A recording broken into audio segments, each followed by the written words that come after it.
اس طریقے سے مختلف اعمال آئیں گے. پھر اس کے بعد اسلام آئے گا اور عرض کرے گا مولا تیرا نام السلام اور میں اسلام ہوں. رب فرمائے گا تیری ہی وجہ سے کچھ کو نوازا جائے گا اور کچھ گھاٹے میں ہوں گے.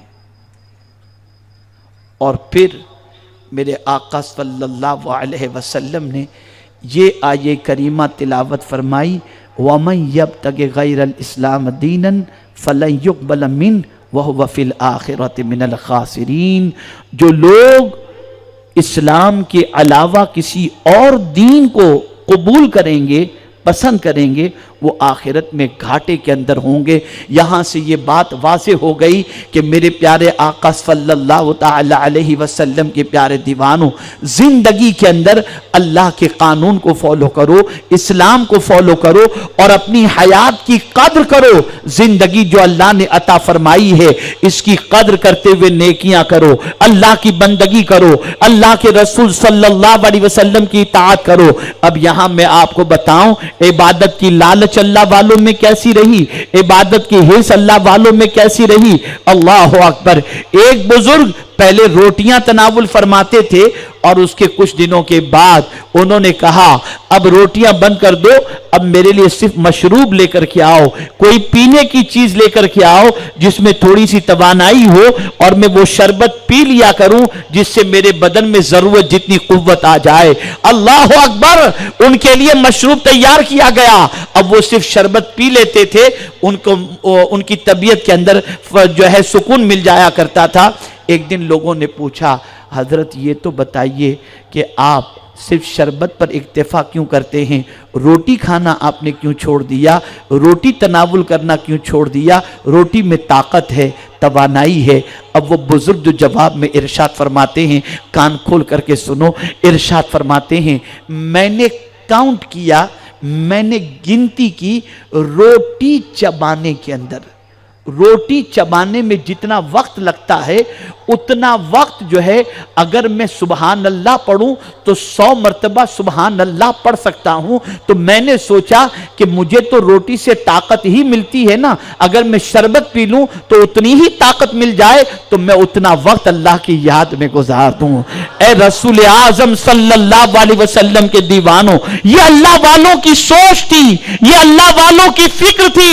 مسلمانوں، گناہ میں سکون نہیں ہے، عبادت میں سکون ہے. اللہ کی اطاعت کرو، دنیا میں بھی سکون سے رہو گے، قبر میں بھی سکون سے رہو گے اور محشر میں بھی سکون سے رہو گے.